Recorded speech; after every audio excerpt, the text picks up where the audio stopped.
ये अपना उत्तर प्रदेश है। उत्तर प्रदेश क्षेत्रफल में भारत का चौथा सबसे बड़ा राज्य है। अगर इससे बड़े राज्यों की हम बात करें 3 कौन कौन से हैं, तो राजस्थान, मध्य प्रदेश और महाराष्ट्र है। उत्तर प्रदेश क्षेत्रफल में सबसे बड़ा तो नहीं है, लेकिन जनसंख्या में भारत का सबसे बड़ा राज्य है। बताया जाता है कि दुनिया के लगभग 107 देश ऐसे हैं जो जनसंख्या में उत्तर प्रदेश से कम हैं और क्षेत्रफल में भी कम है। लेकिन अगर हम बात करें उत्तर प्रदेश की, तो उत्तर प्रदेश की राजनीति में बहुत बड़ी भूमिका है। उत्तर प्रदेश भारत का वो राज्य है जो सबसे ज़्यादा प्रधानमंत्री दिए हैं। आप ये समझिए कि पूरे भारत में 9 प्रधानमंत्री अकेले उत्तर प्रदेश ने दिया है, चाहे वो पंडित जवाहरलाल नेहरू हों या लाल बहादुर शास्त्री हों या इंदिरा गांधी जी हों या चौधरी चरण सिंह जी हों या अटल बिहारी वाजपेयी जी हों या आप ये समझिए कि वीपी सिंह जी हों। जो भी हैं उत्तर प्रदेश से ही वो प्रधानमंत्री बने हैं। तो 9 प्रधानमंत्री अपना राज दिल्ली को दे चुका, आप ये समझिए। लेकिन क्या उत्तर प्रदेश का विकास हो पाया? नहीं हो पाया। जो भी प्रधानमंत्री यहाँ से बना है, यहाँ के लिए कुछ नहीं किया। आप ये कहिए, कुछ भी नहीं किया। मैं आपको बताऊं एक ऐसे प्रधानमंत्री की, वीपी सिंह की। ये अपना फतेहपुर है और फतेहपुर से वीपी सिंह यहाँ के सांसद थे और यहीं से सांसद बने और जाके दिल्ली में प्रधानमंत्री बने, दिल्ली में बैठे।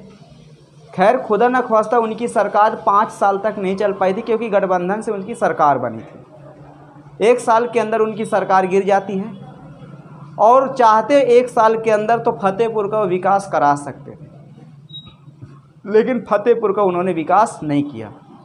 देखिए इंदिरा गांधी जी की बात करें, इंदिरा गांधी जी रायबरेली क्षेत्र से वो सांसद थी और जब वो प्रधानमंत्री बनी थी, और आज भी कांग्रेस के खाते में रायबरेली की जो सीट है वो रहती है। आप ये समझिए कि जो रायबरेली सीट है ये वाली, ये इस सीट पर अभी तक किसी दूसरी राजनीतिक दल का कब्जा नहीं हो पाया। कई पंचवर्षीय से इस पर कांग्रेस का ही कब्जा है।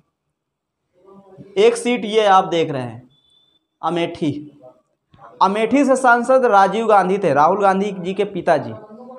जब वो प्रधानमंत्री बने थे तो वो यहाँ से सांसद थे, अमेठी से। अमेठी और रायबरेली में कुछ विकास देखने को मिला है, लेकिन ज़रा सोचिए, कम से कम उनकी सरकार नहीं रही तो 70 साल थी। चलो 70 साल में हम 35 साल निकाल दिए, फिर भी 35 साल बचे। तो 35 साल में चाहते तो रायबरेली और अमेठी को वो लोग स्वर्ग बना देते। लेकिन आज आप रायबरेली चले जाइए, अमेठी चले जाइए, कहीं स्वर्ग वर्ग नहीं दिखाई दे रहा। थोड़ा एम्स कॉलेज हैं यहाँ पर, मेडिकल कॉलेज की व्यवस्था करा दी गई, सड़कें ठीक ठाक है, उतना अच्छी भी नहीं है, आप यहाँ जाओगे तो देखोगे। लेकिन यहीं से सांसद कई बार प्रधानमंत्री भी चाहते तो कुछ न कुछ करते, लेकिन नहीं, कुछ नहीं किया गया। अब देखिए वाराणसी से हमारे प्रधानमंत्री वर्तमान के माननीय नरेंद्र मोदी जी, इस वाराणसी सीट से वो सांसद हैं। वाराणसी आज का शहर नहीं है। बताया जाता है दुनिया का सबसे प्राचीन अगर कोई शहर है तो ये वाराणसी है। शंकर जी की त्रिशूल में कहते हैं बसा हुआ है। पूरी दुनिया का कहते हैं बिल्कुल मध्य वाला भाग है वाराणसी, और आज का नहीं है, सदियों पहले का ये शहर है। पहले का बहुत बड़ा महानगर था, और यहाँ से हमारे देश के प्रधानमंत्री एक बार नहीं, आप ये समझिए कि 3 बार हो गए यहाँ से संसदीय क्षेत्र से चुनाव लड़े और जीते। लेकिन क्या वाराणसी की गंदगी अभी तक साफ़ हो पाई? नहीं हो पाई। क्या वाराणसी की गंगा साफ़ हो गई? नहीं साफ़ हो गई। कागज़ में साफ़ हो गई, लेकिन रियल में साफ़ नहीं हुई। आप ये समझिए, हमारे देश के प्रथम जो प्रधानमंत्री थे पंडित जवाहरलाल नेहरू, इलाहाबाद के पास मिर्ज़ापुर के पास एक सीट है फूलपुर, लोकसभा सीट है, वहाँ से वो सांसद थे। क्या फूलपुर का वो विकास कर पाए थे? नहीं कर पाए। अपने ही क्षेत्र का नहीं विकास कर पाए। आप ये समझिए 9 प्रधानमंत्री प्रदेश ने दिया है। बहुत गर्व की बात है कि 9 प्रधानमंत्री दिए, और फिर भी ये प्रदेश काफ़ी ज़्यादा पिछड़ा था। आज जिस स्थिति में प्रदेश खड़ा है, तो आप ये कहिए कि इसमें सबसे बड़ा अगर किसी का योगदान है तो वर्तमान में प्रदेश में बहुत ज़्यादा पहले गुंडागर्दी चलती थी, अब थोड़ा कम हो गई है। तो आप ये कहिए कि इसमें सबसे बड़ा योगदान दो नेताओं का, पहले नेता मायावती जी और दूसरी नेता योगी जी। ये दो नेता उत्तर प्रदेश में ऐसे हुए जो गुंडागर्दी को ख़त्म किए हैं, भले ही और किसी चीज़ को ना ख़त्म किए हों, लेकिन गुंडागर्दी को ये ख़त्म किए हैं। उत्तर प्रदेश में पहले बहुत गुंडागर्दी चलती थी, हर लड़के के पास कट्टा मिल जाता था।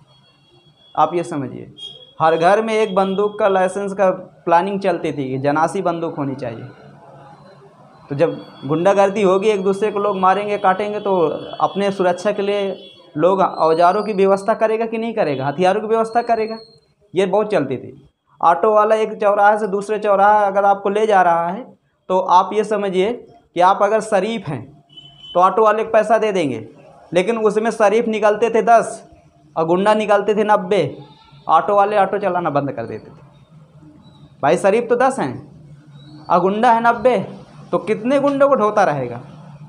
ये कंडीशन थी हमारी उत्तर प्रदेश की। आप ये समझिए, बड़ा से बड़ा नेता चोर था।